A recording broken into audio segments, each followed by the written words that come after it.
Good afternoon, everyone. Good afternoon, everyone. Hey, that's good. So this session is the engagement office of the university. We're going to be presenting our works in very non-traditional ways. I guess maybe the documentary could be traditional. But for the next hour, if you could just engage with us, we are making an argument for how the work we do and the way we position ourselves can be seen as the Africanization-Decolonisation in practice. I'm not going to talk too much. We're going to start off with a video, and then after that, we're actually going to have a skit where colleagues from the office are going to be playing a role of what this looks like, and that will be facilitated by our director, Dr. Diamonds. But before that, let's just quickly watch this video from the office. Can we see it? Okay. Elbows in. Elbows in. A jig jab. A jig jab. A jig jab. Improvise. A jig jab. Thumbs front. Thumbs front. Elbows in. Elbows in. Knees together. Knees together. A jig jab. A jig jab. Oh my God. A jig jab. A jig jab. A jig jab. Thumbs front. Thumbs front. Elbows in. Elbows in. Knees together. Knees together. Toes together. Toes together. A jig jab. A jig jab. A jig jab. Thumbs front. Thumbs front. Elbows in. Elbows in. Knees together. Knees together. Toes together. Toes together. Palm out. Palm out. A jig jab. The Engagement Office falls within the portfolio of the Deputy Vice-Chancellor, Engagement and Transformation of the Nelson Mandela University. The Engagement Office is the umbrella unit whose focus is the formation and regulation of institutional engagement partnerships with the broader community of the Nelson Mandela Bay. The Engagement Office is reimagining the intellectual, scholarly, and demonstrable work needed to support the university's transformative engagement agenda. It does this by developing an understanding of and continual support for existing work, as well as providing strategic direction to the hybrid engagement practices across the university through various units, namely career services, continuing education, engagement, information and development, and the hubs of convergence. We spoke to the engagement community to find out what converged engagement means to them and how it articulates through their work. Engagement can have many different meanings. It depends on context. So within our space, it means active involvement, participation, interactions in a collective learning process with our stakeholder communities. The idea of convergence as part and parcel of engagement, I believe, has given our institution higher purpose. It has given us a different way of thinking about how we collaborate with ourselves and how we collaborate with others external to the university. Because it's an ideal, it is quite possible that people may think of it as perhaps vague or having some sort of ambiguity. But I would say, and I am drawing on something that a wise one once said to me, that Martin Luther King never said, "I have a strategic plan." The idea then of converged community stakeholder engagement becomes critical when we are looking at Africanization of the university and decolonisation. Our section provides administrative support to all the departments that offer short learning programs.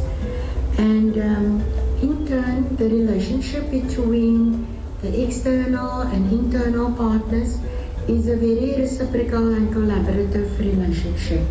As I've indicated before, it's to upskill in knowledge and in skill the external communities and stakeholders, and in turn the departments receive some third stream income, which is much needed.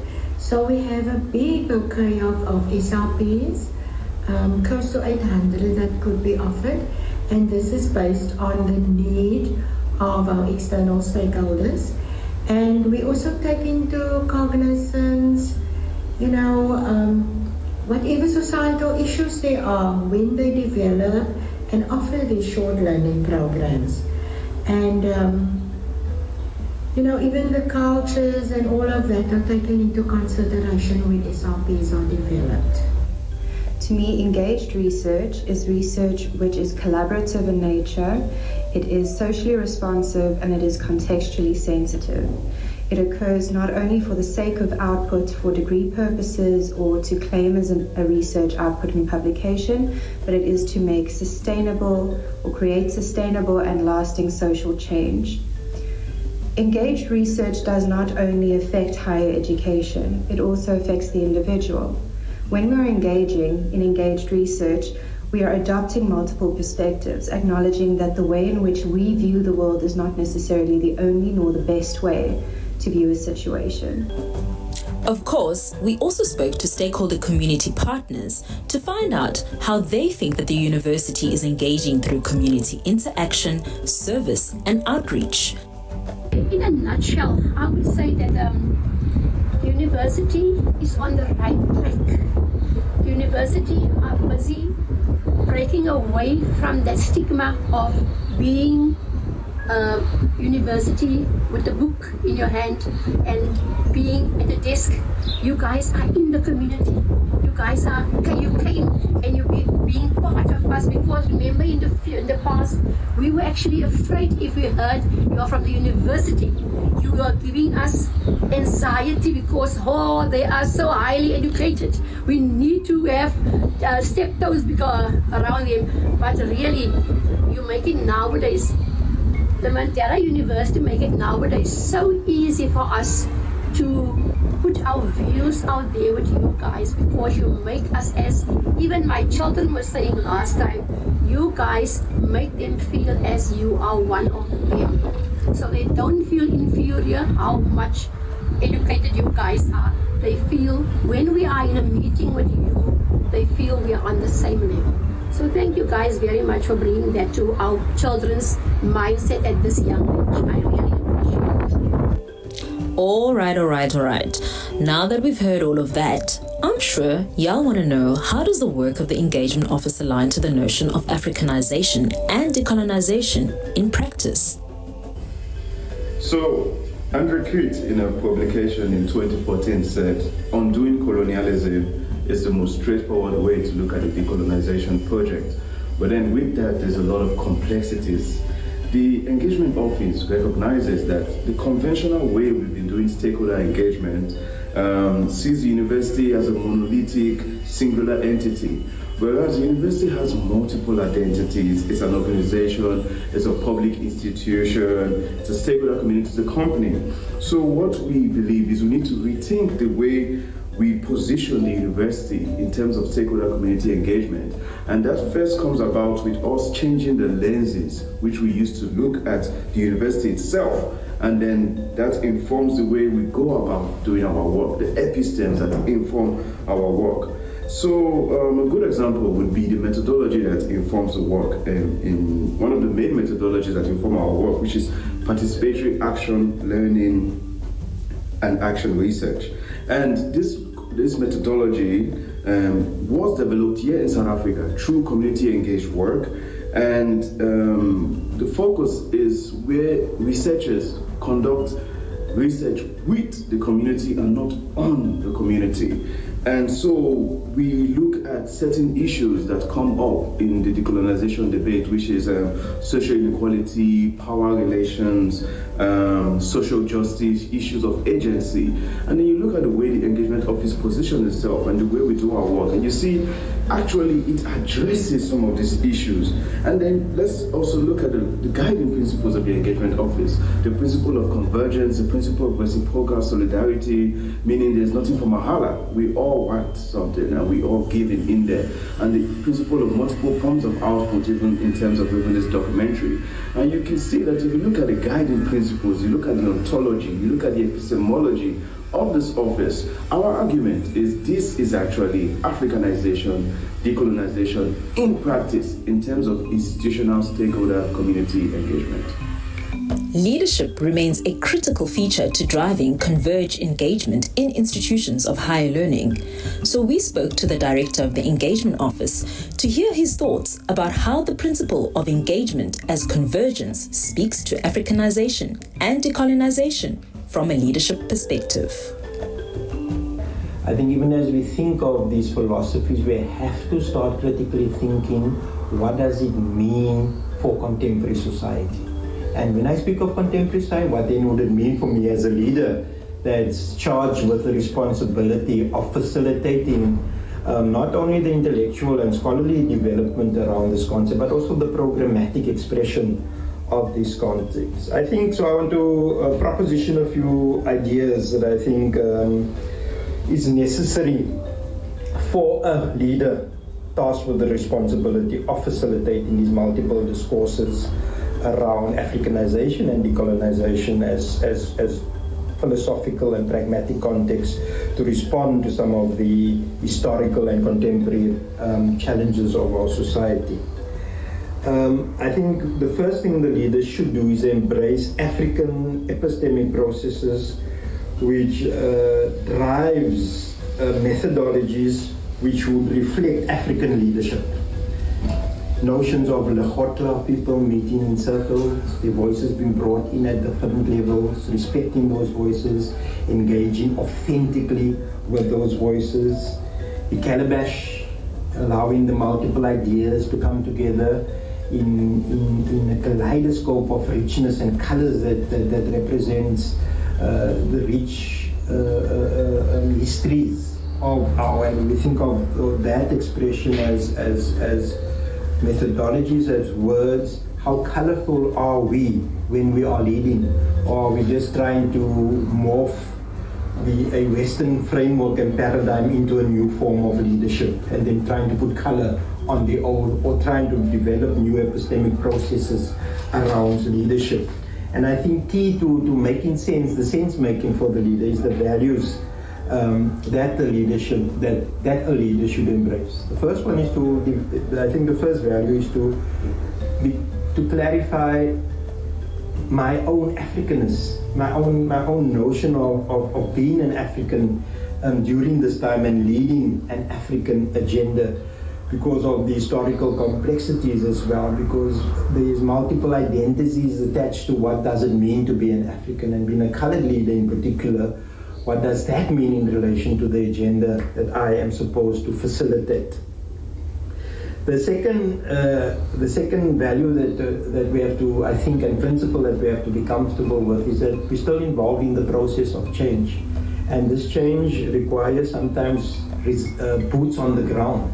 Is that it still requires struggle. I think we have to be careful not to become complacent, just to think that transformation will just organically fit and then won't require forms of historical struggle that we've used as African people to bring about real change.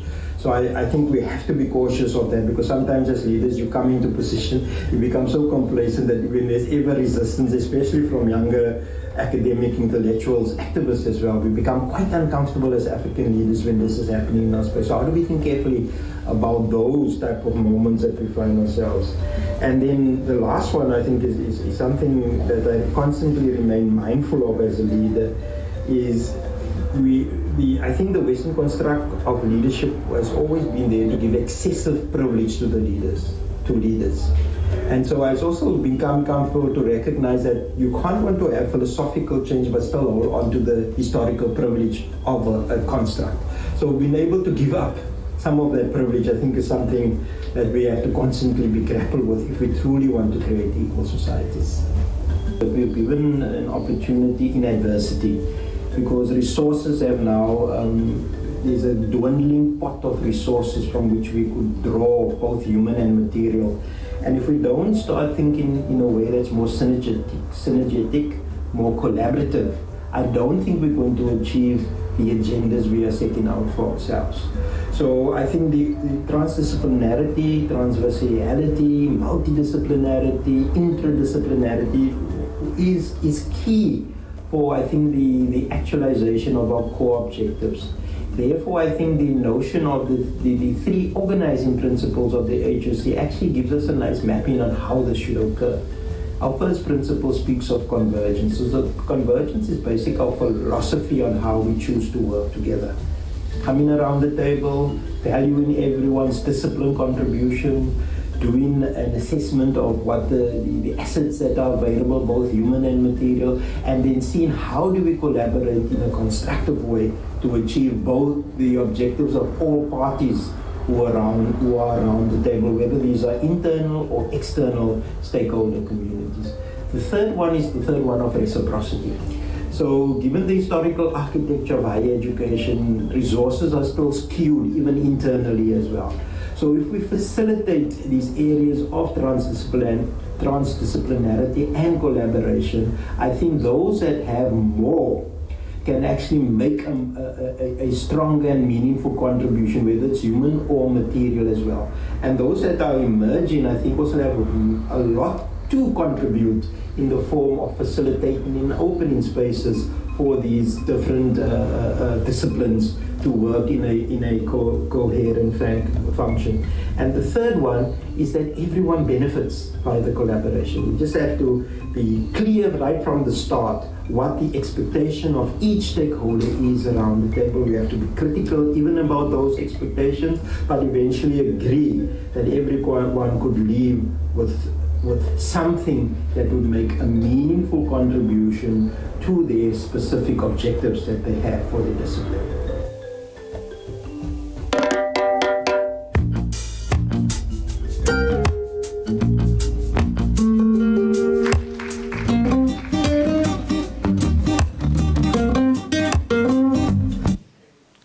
Good music choice there. Okay, I'm going to invite Dr. Diamonds to facilitate the next session.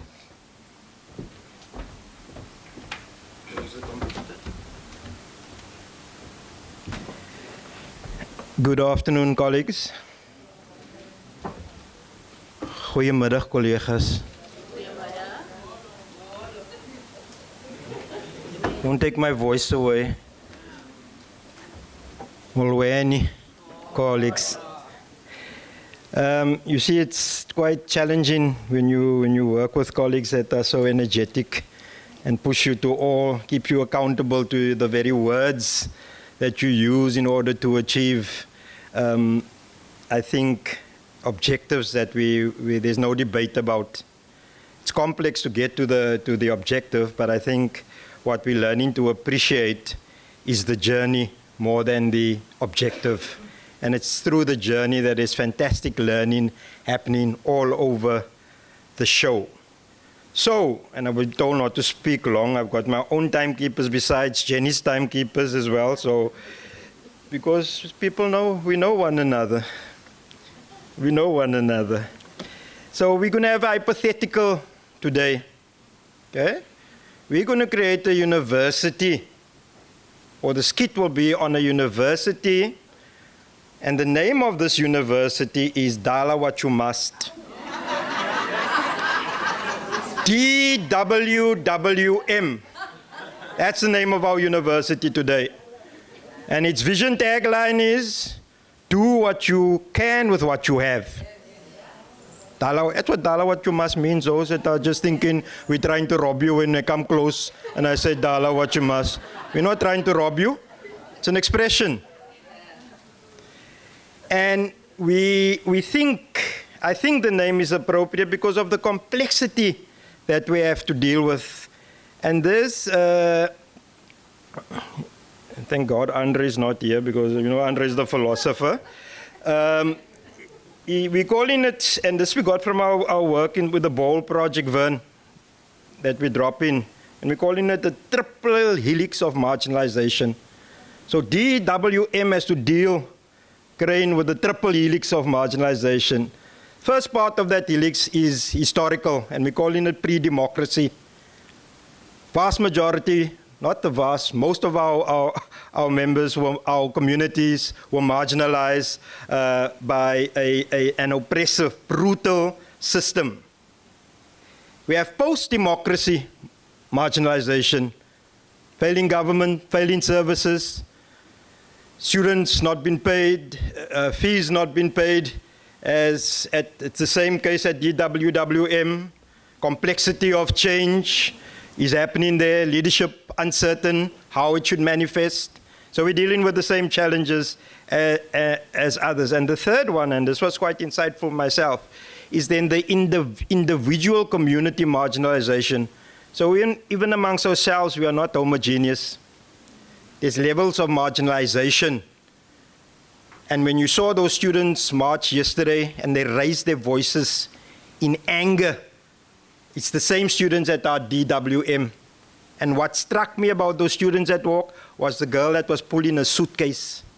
Imagine your first tertiary education experience. DWM has those same issues that we're grappling with. So I introduce to you an A-rated professor called Giovanni Sipho Kukamur. Professor Kukamur is newly appointed and is the director of the Africanization and Decolonisation space. It's a space created by DWM. It's the same like NNMM sounds. The space is being created by the leadership of DWWM for multidisciplinary, transversal demonstrations of Africanization and decolonization. Now, one thing, in order to set the context, there's no gray areas at DWWM. It's left or right. There's no middle path here. Extreme Marxist, extreme conservative on the other side. And that's the context. So this fantastic Professor Giovanni has been invited to facilitate a conversation of various stakeholder communities to then understand or inform what can be done at DWWM to create a space where everyone feels comfortable to engage robustly in the issues that matter to DWWM.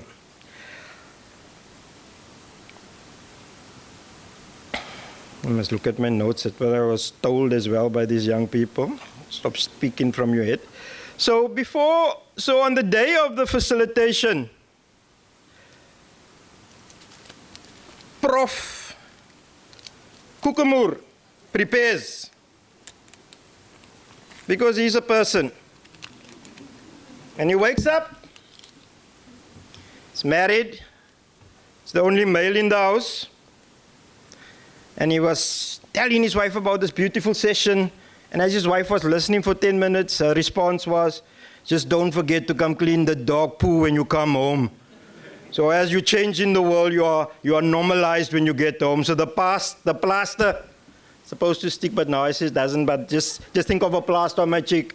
Recognizes that I come as a human being, come as a father, I come as a son, I come as a member of a community. I don't just arrive as a facilitator, as a professor. Then,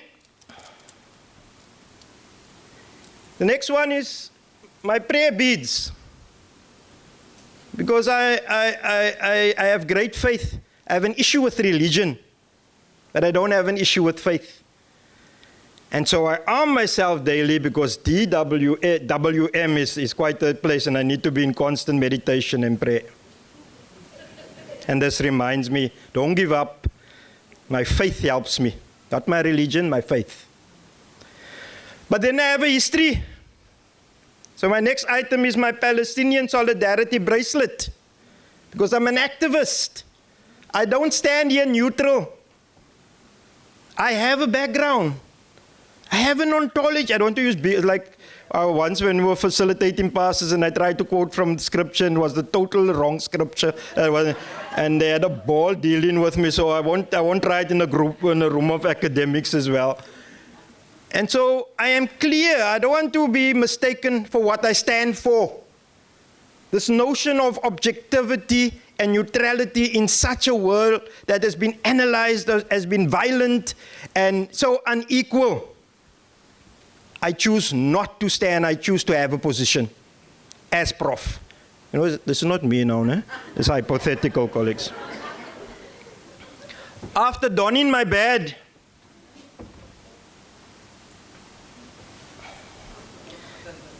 I am a director that's required to produce at the level of the institution.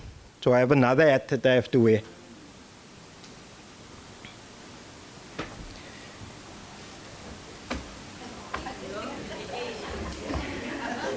Now that I am in Giovanni, I then make a decision. I make a decision that I'm going to choose very consciously to engage in the process cloaked in epistemic humility. This is a phrase I got from a Kenyan colleague in Moi University when we engaged. And I'm paraphrasing what she said, and I'm looking forward to working with her. She says, when she says the methodology makes me think of epistemic humility, you come to the conversation, the knowledge conversation, not to defeat anyone, but to bring your argument to the table. And if you're an African, you know what that requires of you. And that's what she means with epistemic humility. And the last cultural artifact, Professor Geduld, is a kiri. I don't know what's the Maasai name for this. And this kiri reminds me that even as I do my work, I will still have to defend. Because this democracy in which DWM finds itself has been bought with blood of people. And it becomes irresponsible at a generation when we cannot rise to defend that democracy. But it's not only a defensive tool, it's also an advancing tool. We cannot be defending our whole life and critiquing.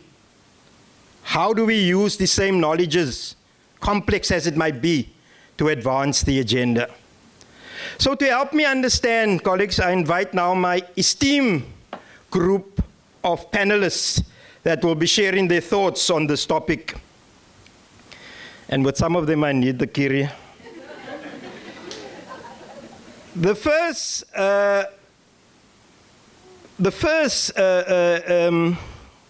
panelist, he names himself.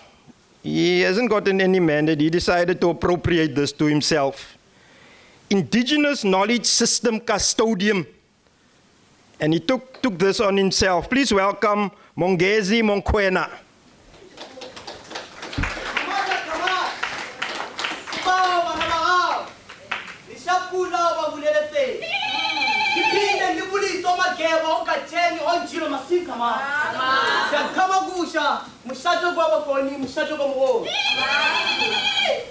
Thank you, Mongezi. Then you know this work is extremely underfunded. And we found a funder that has expressed interest to listen to the debate and make a contribution. Please welcome Mrs. Hannah Heinrich.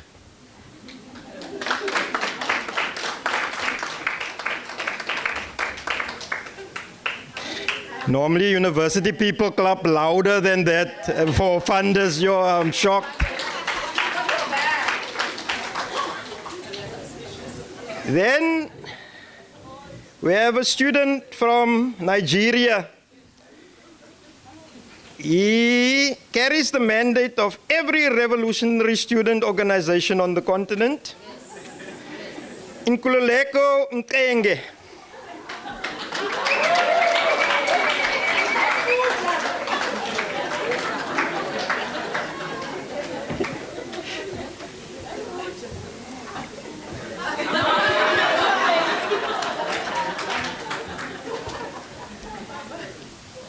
Then we have an esteemed professor from the natural sciences, whose work is well published, well known, Professor Shelley Harrison.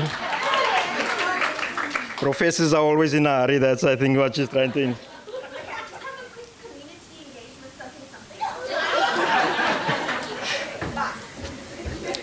Thank you, Prof. Then we have a member from the next member is the Director of Engagement at DWWM, and I please invite that one. We then have a community activist that has been working closely with the university for many years, Ms. Sipokazim Jai.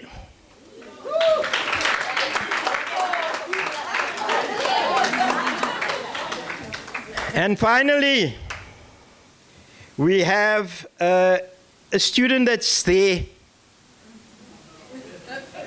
They're there.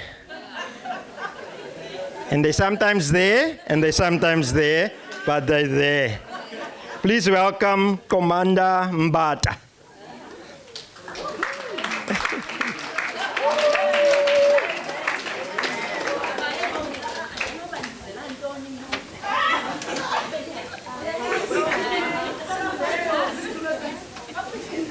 Ina Chomi.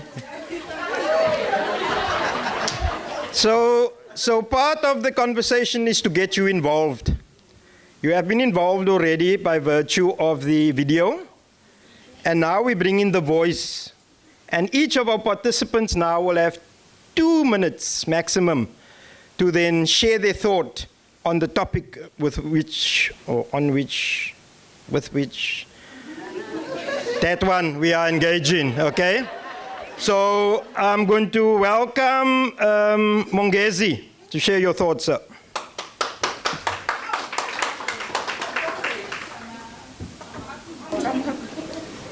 Yonke lento inobuthakathi ngaphakathi.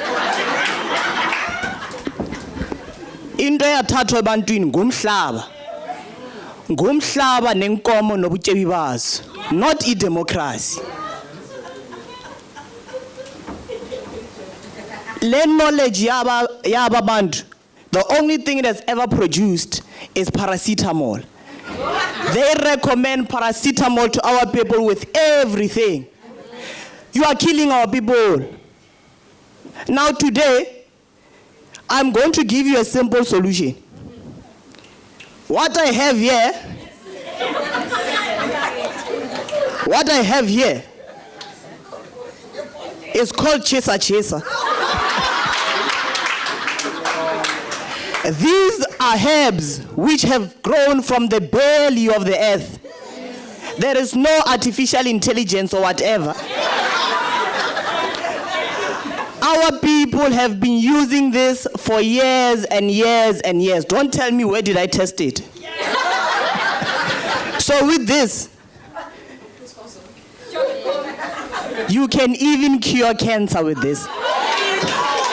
Thank you very much. Thank you, Mongezi. I invite now the Honorable Shelley Harrison.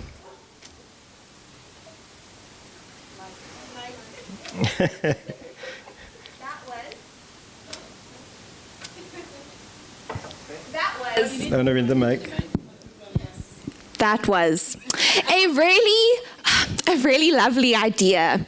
I'm just concerned about I think this is problematic. Why is the professor speaking before me? Why is my voice silenced? This is problematic.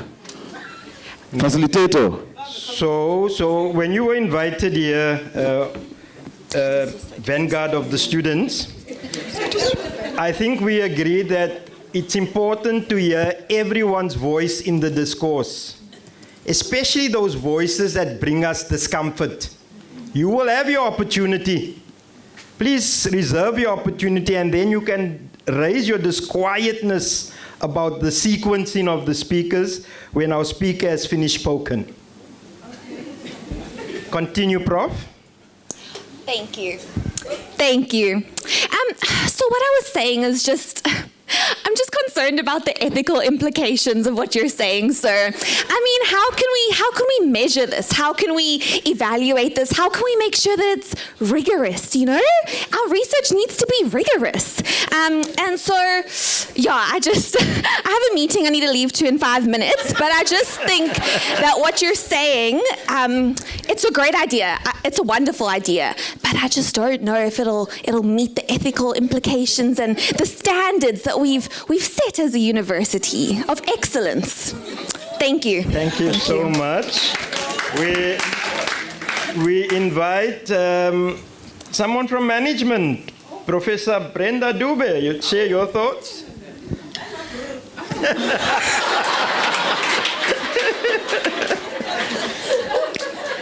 As the executive of this institution, I fully support decolonization, and I comprehend and understand all your pain and frustrations. I mean, I also grew up in a 2-room house with 6 siblings where we were reliant on half a loaf of bread the entire day. But look at me today. The point I'm trying to make is that we need to move on from the past. We need to move on for the sake of prosperity, and as a university, we need to focus on greener pastures. Thank you, Director. We invite the community activist, Ms. Sipokazmjai. Angmonge, Baba. You know what's the university? We know the problem with the university. Bafuna ukusiphatha endaweni yethu eseshelo baba mkhulu bethu. Tell me why the university comes to our place doing research batha amabiliyoni. We don't even get a cent from that. Secondly, university when they want to work with us, they don't ask for permission. But see, now we have to beg for a lousy 30 minutes meeting. Why? The voice of the community. Then we have the student. Now you invited to bring in. Now we invited. I'm just going to say, this nonsense curriculum that they're making us learn, and this nonsense professor that they're making to teach us. Teacher, don't teach me nonsense. So, as a student, we can Africanize, decolonize, transformize, and whatever nice.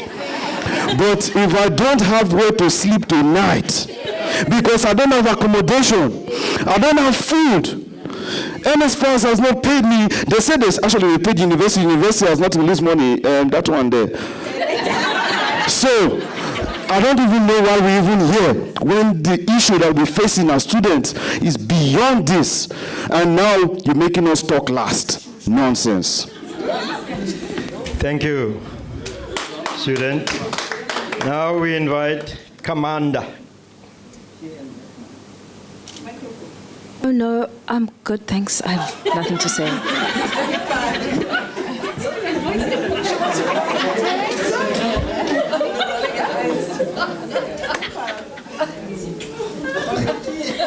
Remember what they say, respectful pause before you continue.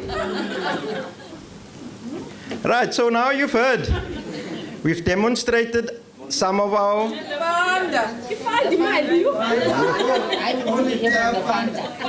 I know I'm receiving an email on Monday because of that. And you see the problem with Giovanni, with Giovanni Sipoku Kamur. He's dear mekaar because it's close to going home now and he's thinking about what you'll get at home. So I'll give over, and please accept our humblest apology, ma'am. You're one of our key stakeholder communities. And definitely after this meeting, I want to make sure that I connect you with our Vice-Chancellor, because I think she should be very interested in some of the things you have. Over to you, ma'am, and you can take an extra minute just because of that mistake. Well, thank you so much. I am so happy to be with you today. Our fund is obviously very interested and very committed to funding African projects. We are very committed to these very important projects. But I must caution you, my colleagues, that we must ensure that the language that we use in these applications and in our discourses align with our funding objectives and values. I fear that some of this radical language may further isolate these wonderful projects from potential funding. Kombaba. I pronounce it. Actually, I have something to say. I agree. We definitely need to decolonize. For example, me, as a third-year law student, I have a huge problem with the fact that the discipline expert in our studies is a white person. What does she know about the lived experiences of traditional societies? So I definitely think we need to decolonize the curriculum. Thank you so much for bringing your voice. So, friends of DWWM, we sketched, I hope some of the underlying complexities came out in the sketch at our university. We'd like to hear your thoughts and comments and critique, as well as some of the presentations. We have about 13 minutes to invite from you now to participate with us in a conversation. Questions, comments? There's a just hang on. There's a mic coming to you. Thank you.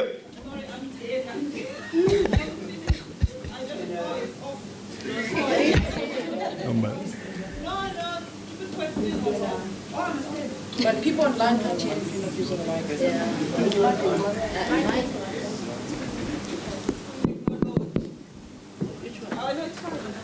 No, we want to hear your voice.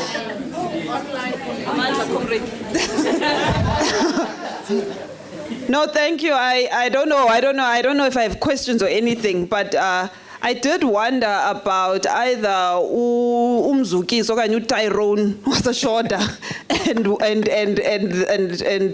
Umzuki was a mother will Tyrone is flat in a shoulder, and yeah, I was wondering how they feature in this imagination. Yeah. No, ek is hierso. Ek is hier. Tyrone is hier. Tyrone facilitates. So my voice in here is as important as the voice of the participants, because the issues that we are dealing with are issues beyond the space. Therefore, I was counted as Tyrone. Giovanni, known as Tyrone. Any other comments, questions? An important question, because who do we keep in the conversation? Who feels excluded from the conversation? When we have these conversations, are we watching to make sure that we have representation? Do we end after that? Thank you so very much. Greetings to the house. I felt this is most profound, I can say, scared to talk about, because first and foremost, I think it portrays participatory direct engagement with the community at large. But I feel like, it's critical in terms of that. It must actually encompasses, polarity or hybrid, because it's more, we speak about Africanization and stuff like that. I think the most important thing for people to be agreeing on the same thing, we need to have the open room where other ideas are involved. The modality for that, I think we can also appreciate the Western doctrines, but not actually shining away that we speak about Africanization, because the world is not static. It's dynamic, things change, and now we influenced by globalization processes.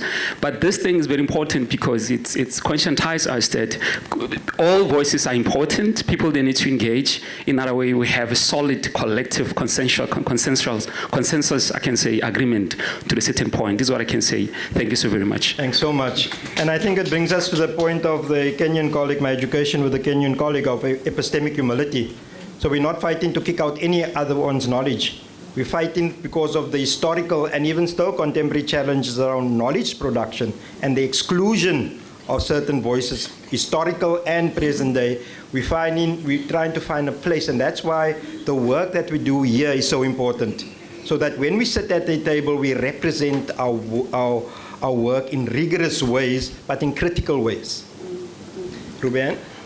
Thank you so much. As much as it elicited laughter, it was such a profound mirroring of the experiences within the institution. My focus was on the behaviors as well, the disengagement. You know, as much as you were part of a panel, there were some people that had their own thing and continue to do their own thing. So how do you actually engage fully, you know, with what you need to do and what is being asked of you as you commit yourself into the institution and its advancement of its vision. In terms of the funder, sorry, so I was sitting in on a session before lunch, and this was very much part of what Prof. Mbeki had indicated as one of the elements that inhibits or curtails the advancement of Africanization is around the funders and their own agendas, you know, that has to be taken up when you are in need of funding. And the one thing that I did not necessarily pick up as besides the student and the lack of accommodation was the issue of external maybe government and the lack of funding that has kept abreast, and the pressures that has placed on the institution itself in actually conducting its core function, of which engagement is one. And so I'm sort of raising the issue about the agenda setting, but then also in terms of the failed state, I would like to maybe align it to when you mention government, and how that has impacted on what is happening in our space as well. Thanks, Ruben. So I'd like the panel to perhaps reflect. Cliff, can you reflect on funder? And how do we ensure that everyone, because when we speak of reciprocity, there's a sense that everyone should feel they're getting something from the engagement. There's a question. Amy, do you want to speak on the issue of how do we connect, since you were the disconnected one? How do we keep the connection with the work, and what do we actually do? And then the third one is, how do you, I think the VC mentioned it yesterday, how do you keep a functional ship when you have a failing state? Okay, and Carl, you can tackle that one. Okay, sorry, Vuyo has one as well. Thank you, Mr. Professor Kukamur. Please. So if any of you are looking for a gig, I'll manage you, because I think you're brilliant actors. Bruce, I'm not sure if it's a question or a comment, but I'm interested, as you are putting on the layers, the different items on you, you bring that to the university. And unfortunately, you can't divorce who you are from the work that you do. And I think it also speaks to the funder. You know, the language that you use in these funding applications needs to be aligned with. So I ask myself, which comes first? Our needs as the university, even though we're asking for money, or do we then have to prostitute ourselves to fit into, you know, the funders' objectives that may not necessarily align? And I find this at sport, right? Because we have to raise third stream income, we have to ask for sponsorships, but you find the funders or the sponsors dictating what we should do. And if I stand on who we are as a university, I lose the risk of getting the sponsor. Yeah. The short one, the short thing is we have to do really think of what is risks. What do we define as the risk given our trajectory? Because I think this is changing substantially.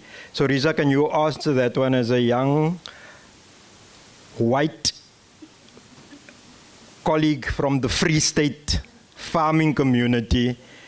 How do you find identity, knowing that you have to drive an agenda that might put you second, but still you drive with so much passion? So can you perhaps help us understand that? So 4 responses, you can go any order. Okay, I'm going to start with the funding because in the engagement office, my role is resource mobilization, and I was involved in a couple of funding applications last year. So we applied for 5 fundings in total last year. 2 were unfortunate emails, and we got 3.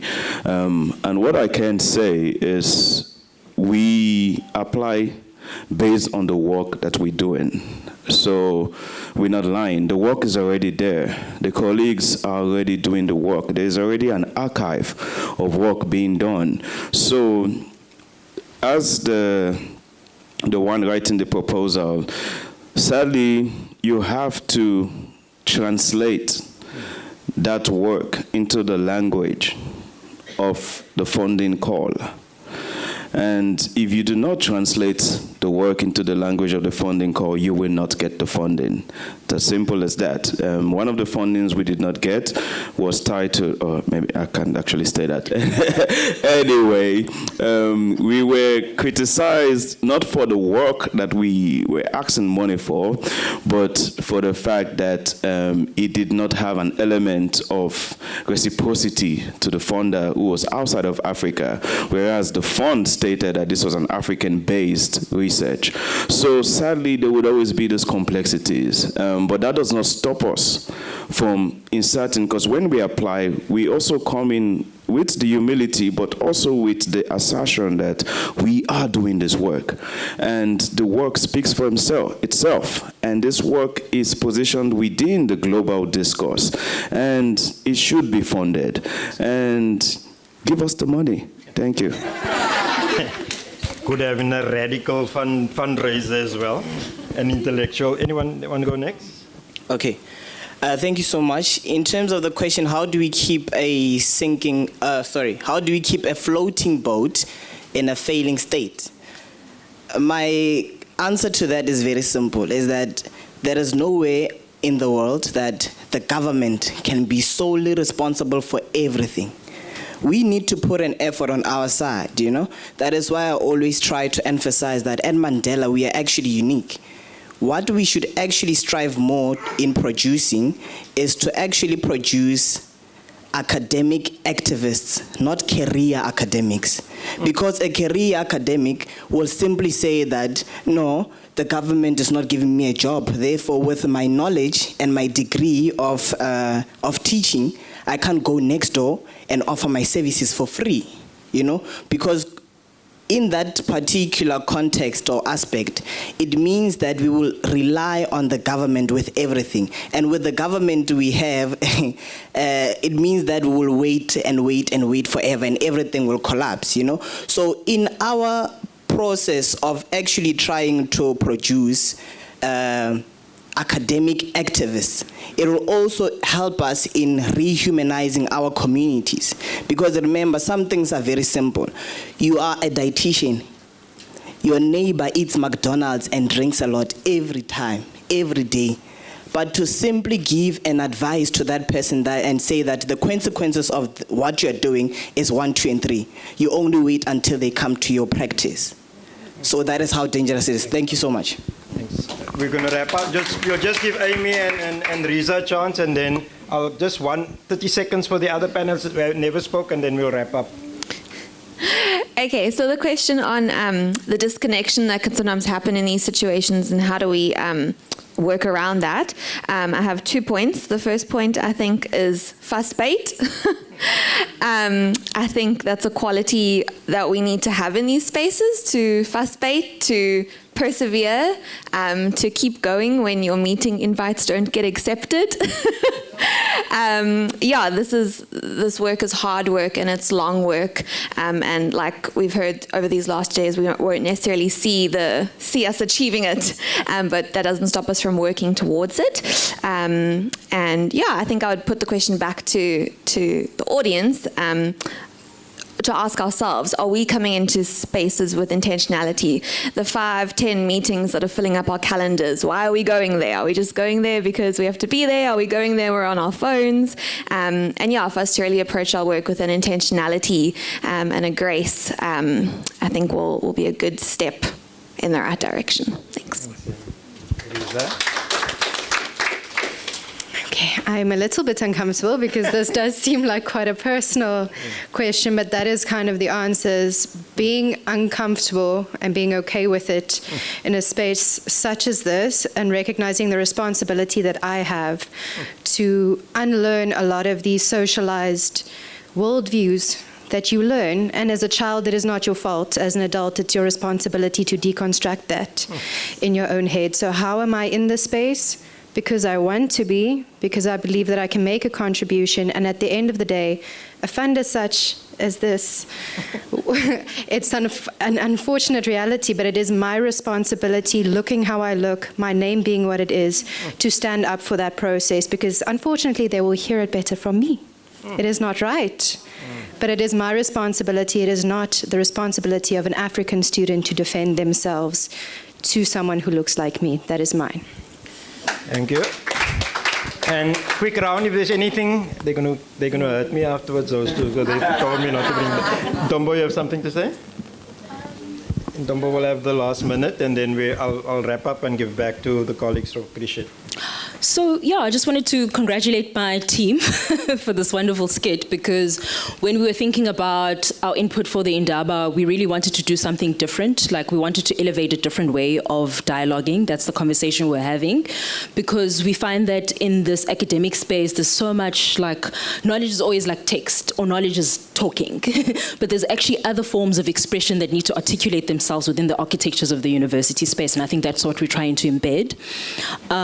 So this was amazing, and I think when we think about the decolonial project, we need to think beyond it being epistems, that very long word, epistemological, or it being like a political project, but it's also very deeply personal.